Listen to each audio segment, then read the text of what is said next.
오늘은 우리가 사도행전 74번째 시간으로 날마다 성경을 상고함으로 라는 제목으로 같이 말씀을 나누도록 하겠습니다.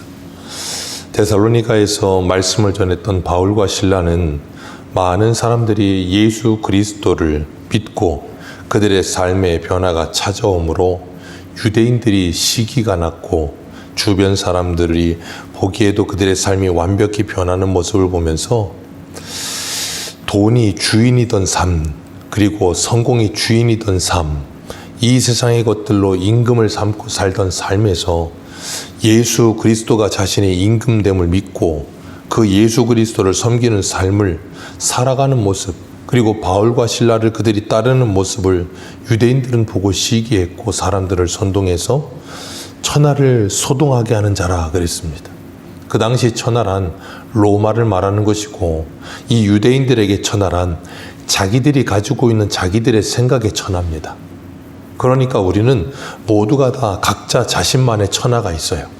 그래서 자신이 가지고 있는 나라, 자신이 가지고 있는 세상, 그 세상의 내가 만들어 놓은 세상에 무엇인가가 들어오면 그걸 우리는 적이라고 생각하죠.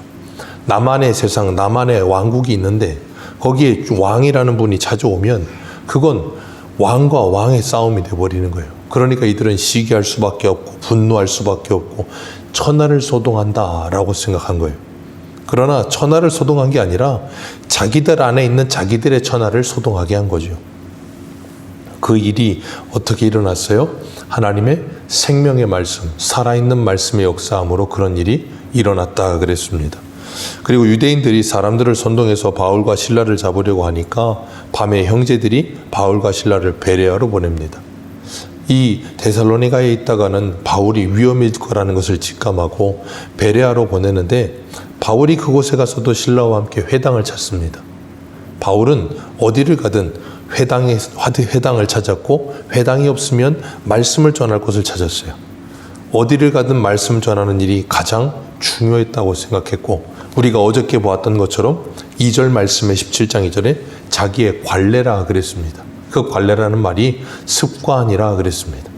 어디를 가든 복음 전하는 게 습관이 되어 있었어요. 하나님이 자신에게 주신 사명이라고 생각했고 그 사명을 위해서 충성했습니다. 그가 그럴 수 있었던 이유는 성령의 인도하심을 받았기 때문이에요. 성령의 인도하심을 받으면서 하나님의 말씀에 사로잡힌 삶을 살았기 때문에 그는 어디를 가든 누구를 만나든 항상 뭘 하겠어요? 말씀을 전하는 겁니다. 우리도 마찬가지입니다. 우리가 성령의 충만함을 받고 말씀에 사로잡힌 삶을 살면 누구를 만나든 어디서 무엇을 하든 아니면 어떤 대화를 하든 그 대화 속에 항상 하나님의 말씀이 그 대화 속에 섞이게 되어 있고요. 하나님과 예수 그리스도의 그 놀라운 은혜가 그 안에 섞일 수밖에 없어요. 왜냐하면 내 안에 그것으로 충만하기 때문에 그래요. 다윗은 시편 1편에 보면 시편 1편 우리가 잘 알고 있는 1절에서 3절의 말씀에 이렇게 말합니다. 복 있는 사람은 악인들의 꾀를 따르지 아니하며 죄인들의 길에 서지 아니하며 오만한 자들의 자리에 앉지 아니하고 오직 여호와의 율법을 즐거워하여 그의 율법을 주야로 묵상하는도다. 그는 시냇가에 심은 나무가 철을 따라 열매를 맺으며 그 잎사귀가 마르지 아니함 같으니 그가 하는 모든 일이 다 형통하리로다. 하나님께서 복 있는 사람은 그가 하는 모든 일이 다 형통하다 그러셨어요. 복 있는 사람이 그가 하는 모든 일이 다 형통한 이유는 딱 하나입니다. 그가 복이기 때문에 그래요. 복이신 하나님이 그와 함께 하시기 때문에 그 말씀이 그와 함께 하기 때문에 그 안에 그 말씀으로 충만하고 하나님으로 충만하기 때문에 그가 하는 일이 모든 게 다 누구의 일이겠어요? 하나님의 일이에요. 그러니까 형통할 수밖에 없는 거예요. 예수님께서도 요한복음 15장에서 기도를 가르치시면서 그랬어요. 너희가 내 안에 내 말이 너희 안에 거하면 무엇이든지 구하라 그리하면 이루리라. 그게 뭐예요? 형통입니다. 그리고 계시록 1장 3절에도 이 예언의 말씀을 읽는 자와 듣는 자와 그 가운데 기록한 것을 지켜 행하는 자 복이 있다. 그렇게 말씀하셨어요. 바울은 지금 그런 삶을 살고 있는 거예요. 복 있는 사람이 되어서 주야로 말씀을 묵상하면서 습관을 쫓아 말씀을 전하고 말씀에 이끌리는 삶을 살았고 우리 모두도 그런 놀라운 복 있는 사람으로 살게 되시기를 축복합니다. 우리의 모든 삶 속에 하나님의 말씀이 지배하는 삶, 그래서 내 모든 삶이 하나님의 말씀과 끊을래야 끊을 수 없는 삶. 그래서 직장에 가서도 가정에 가서도 내가 교회에서도 어떤 삶을 살던 그곳에서 내가 형통한 사람으로 살아가시기를 축복합니다. 누가는 오늘 11절에 이렇게 말해요. 우리 11절 같이 읽습니다. 시작. 베레아에 있는 사람들은 데살로니가에 있는 사람들보다 더 너그러워서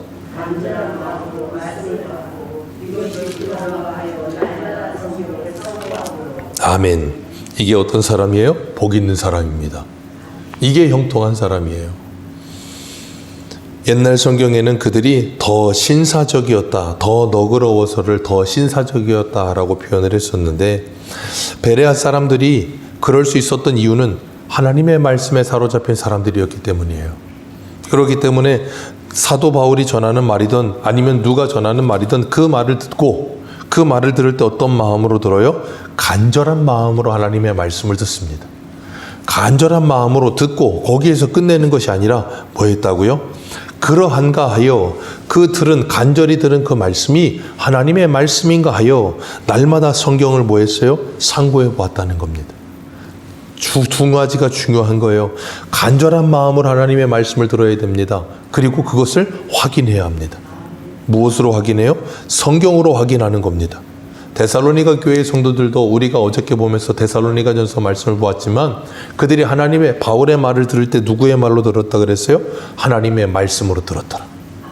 정말로 놀라고 큰 은혜입니다. 너무 중요한 포인트예요. 간절한 마음으로 하나님의 말씀으로 들어야 됩니다. 그리고 또 하나 확인해야 합니다. 그것이 진짜 하나님의 말씀인가? 우리나라는 그동안 이 앞에 간절한 마음으로 하나님의 말씀을 듣는 일을 잘했습니다. 데살로니가 교회의 성도들처럼 목회자들의 말을 하나님의 말씀으로 듣는 일에 열심을 냈었습니다. 과거에. 그러다가 사람들이 그 말씀을 하나님의 말씀으로 확인하지 않고 듣다 보니 이제는 뭐 했는가 하면 말씀을 덮어놓고 아멘이 돼버렸어요. 확인하지 않아요.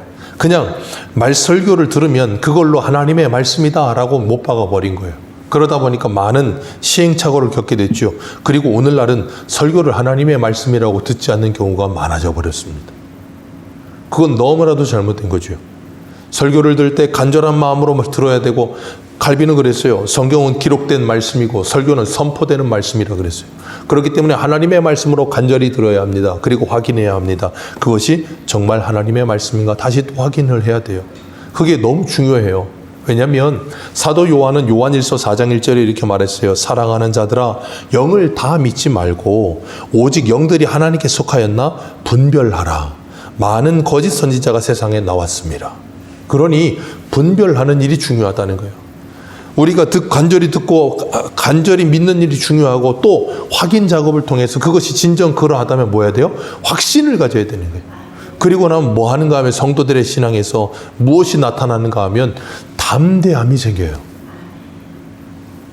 내가 말씀을 통해 분명히 확인한 그 말씀을 가지게 되면 확신과 담대함을 가지기 때문에 이 세상을 이길 수 있는 믿음이 되는 겁니다. 하나님의 복음을 전하는 바울도 데살로니가서 어떻게 전했는지 우리가 봤던 것처럼 그리고 베레아 사람들도 그 말씀을 들을 때 그것이 진정 그러한가 생각했던 것처럼 우리도 그 말씀을 듣고 생각하며 확신을 갖게 될 때 그래서 바울이 로마서 8장 18절에 이렇게 말하죠. 생각하건대 현재의 고난은 장차 우리에게 나타날 영광과 비교할 수 없도다. 이게 바로 말씀을 상고함이에요. 내가 하나님의 말씀을 통해 생각해 보건대 현재 우리가 당하는 고난은 우리에게 주시는 저 하늘의 소망을 바라볼 때 그 하늘의 소망과 영광을 바라볼 때 비교할 수 없을 만큼 비교할 수 없을 만큼 현재의 고난은 아무것도 아닌 것이다. 그것을 어떻게 깨달아요? 말씀을 통해서. 그렇기 때문에 우리가 하나님의 말씀을 계속해서 묵상하고 말씀을 읽고 암송하고 그 말씀을 기억하고 되뇌어보고 마치 소가 이 되새김질을 하듯이 말씀을 계속해서 되새김질하는 일이 왜 중요하냐면 하나님은 그 일을 통해서 우리에게 총명을 주시는 거예요. 하나님이 그 작업을 통해 우리에게 총명을 주신다고. 그리고 하나님이 그 일을 통해 우리에게 지혜를 주세요. 우리 야고보서 1장 한 군데 보겠습니다. 야고보서 1장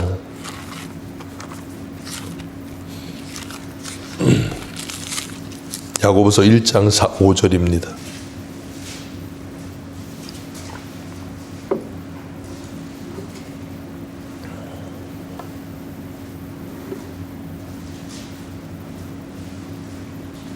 야고보서 1장 5절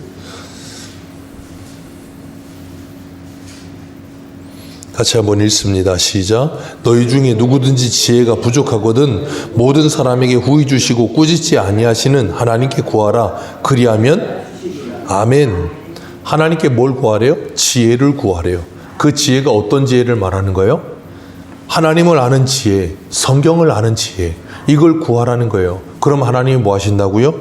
꾸짖지 아니하시고 하나님 우리에게 후히 주신다니까요. 그러려면 뭐 해야 됩니까? 두 가지를 해야 돼요. 기도해야 합니다. 하나님 나에게 하나님을 아는 지혜를 주옵소서, 하나님의 말씀을 아는 지혜를 주옵소서 기도해야 됩니다. 그리고 기도하는 걸로 끝내야 됩니까? 아니요. 베레아 사람들처럼 날마다 성경을 상고해야죠. 성경 읽지 않고 성경의 지혜를 달라고 하는 그런 말도 안 되는 소리 하는 사람이 있으면 그건 너무 잘못된 거죠. 우리가 뭔가를 바라는 것이 있다면 그 바라는 것을 위해 뭐 해야 돼요? 열심을 내야 되는 겁니다. 열심을 내지 않고 그냥 되기만을 바란다면 그건 너무나도 말도 안 되는 거예요. 그래서 바울이 갈라디아서 6장 6절에 뭐라 그러면 6장 7절에 이렇게 말해요. 갈라디아서 6장 7절 한번 보세요. 조금만 앞으로 가셔서 갈라디아서 6장 7절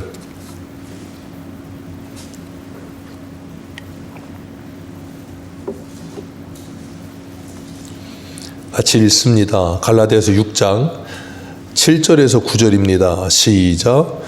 스스로 속이지 말라. 하나님은 업신여김을 받지 아니하시나니 사람이 무엇으로 심든지 그대로 거두리라. 자기의 육체를 위하여 심는 자는 육체로부터 썩어질 것을 거두고 성령을 위하여 심는 자는 성령으로부터 영생을 거두리라. 우리가 선을 행하되 낙심하지 말지니 포기하지 아니하면 때가 이름에 거두리라. 아멘. 여기 분명히 말씀하고 있어요. 뭐라 그래요? 육체를 위해 심는 자 육체로부터 썩어질 걸 거둘 것이고 성령을 위하여 심는 자는 성령으로부터 뭘 거둘 것이다? 영생을 거둘 것이다. 무엇으로 심든지 그대로 거두게 될 거라는 거예요. 그러니 스스로 속이지 말아라. 너희 스스로도 속이지 말고 하나님을 업신여기지 말아라. 하나님은 결코 곤 심은 데 콩나지 공 심은 데 팥나게 하시는 분이 아니라는 거예요. 우리가 하나님을 알고자 하면 하나님의 말씀과 기도로 거룩해져 간다는 걸 안다면, 그리고 하나님의 말씀으로 우리가 지혜로워진다는 걸 안다면 뭐 해야 됩니까? 열심히 주야로 말씀을 묵상해야죠. 하나님을 알고자 한다면 열심히 성경을 상고해야죠. 그리고 기도해야죠. 누구처럼요? 베레아 사람들처럼.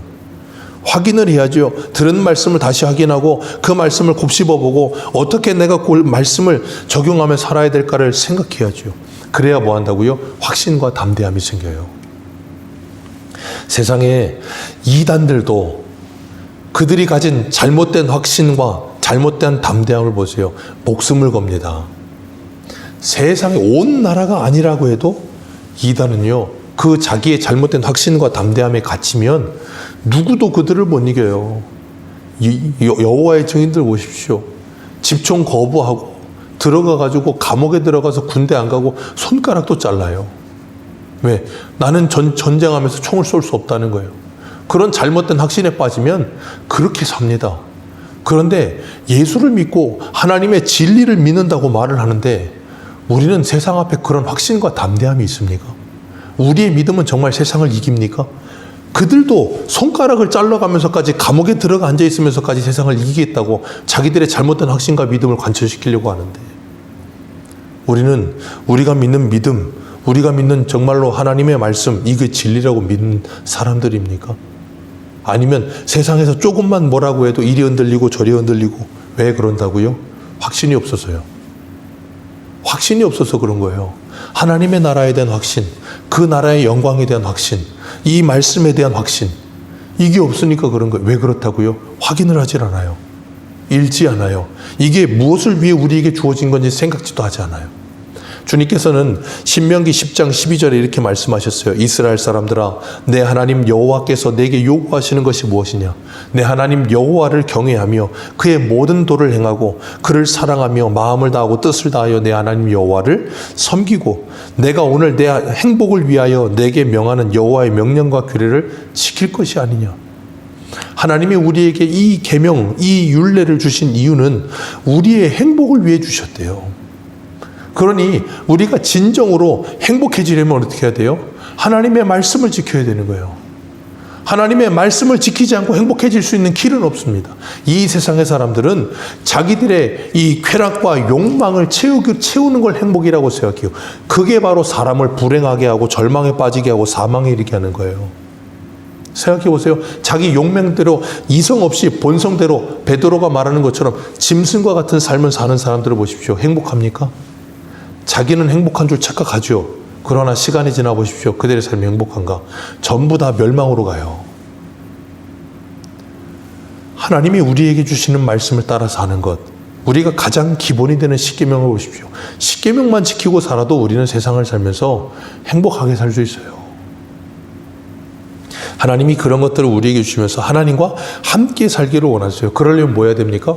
말씀을 읽고 상고해야 돼요.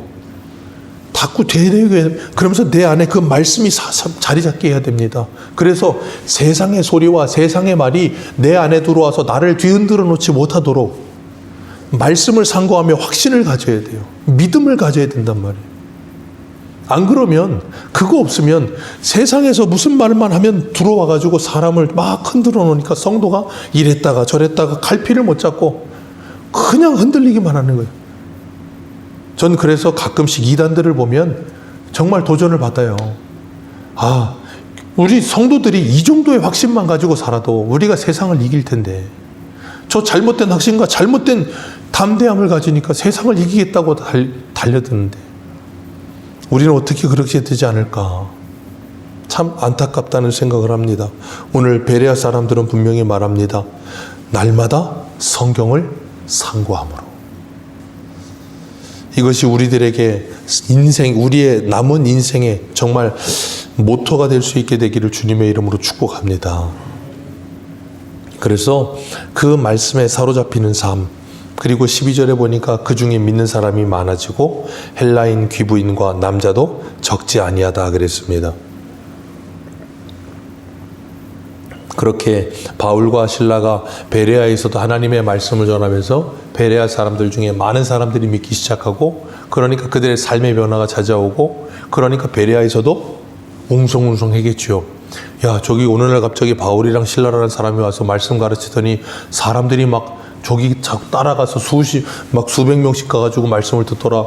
그러더니 막 사람들이 막 변하더라. 그러니까 그 소문이 어디까지 나요? 데살로니가까지 갑니다. 베레아에서 데살로니가는요, 영종도에서 저 청평쯤 됩니다. 한 80km 돼요. 근데 오늘날은 핸드폰이나 있으니까 빨리 전달이 되겠죠. 그 당시에 차가 있습니까? 뭐가 있습니까? 없어요. 그러니까 우리나라 속담이 딱 맞아요. 발 없는 말이 천리 갑니다. 베레아에서 이런 일이 있었는데 저 80km 떨어진 데살로니가까지 그 소문이 나고, 거기 있던 유대인들이 그 말을 들으니까 80km를 달려와가지고 베레아에 와서 사람들을 선동해서 바울과 실라를 쫓아냅니다. 여기서 우리가 기억할 것, 참 사단에게 사로잡힌 사람들은 열심히 특심하구나. 바울이 사울일 때도 그가 예루살렘에서 저 다메섹까지 예수 믿는 사람들을 잡으러 가려고 했다니까요. 기억해야 될 게 두 가지가 있어요. 뭐냐면 하나님의 말씀이 흥황하여 성령의 역사가 일어나기 시작하고 부흥이 일어나면 반드시 사단이 역사합니다.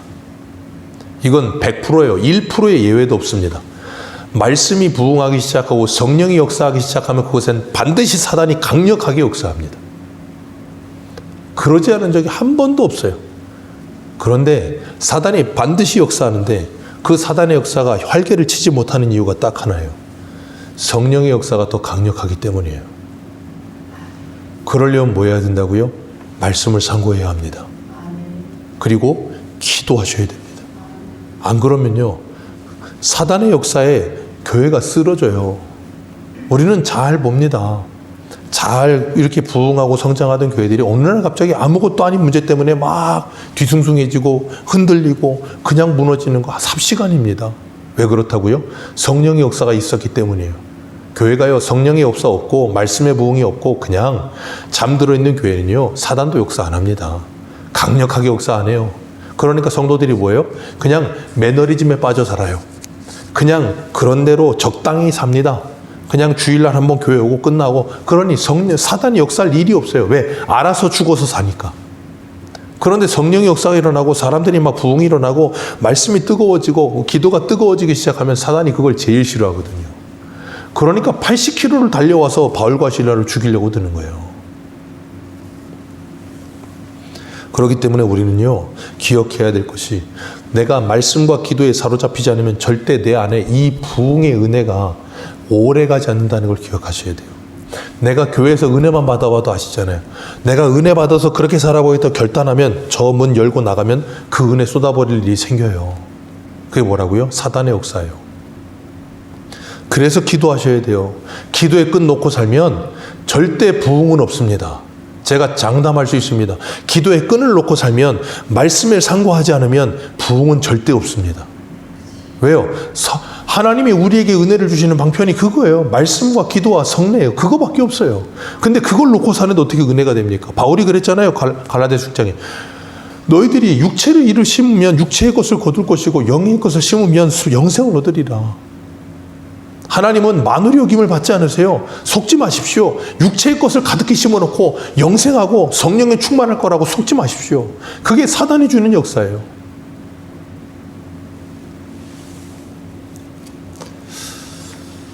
그렇기 때문에 그들이 데살로니가에서 베레아까지 와서 바울과 실라를 무리를 소동케 해서 바울과 실라를 핍박하기 시작하니까 형제들이 바울을 보내어서 바다까지 보냅니다. 왜냐하면 여기 뒀다가는 바울이 죽을 것 같은 거예요. 그러니까 바울을 먼저 보내고, 그리고 이 실라와 디모데는 아직 베레아에 있어요. 왜냐하면 이들의 주 타겟은 누구예요? 바울입니다.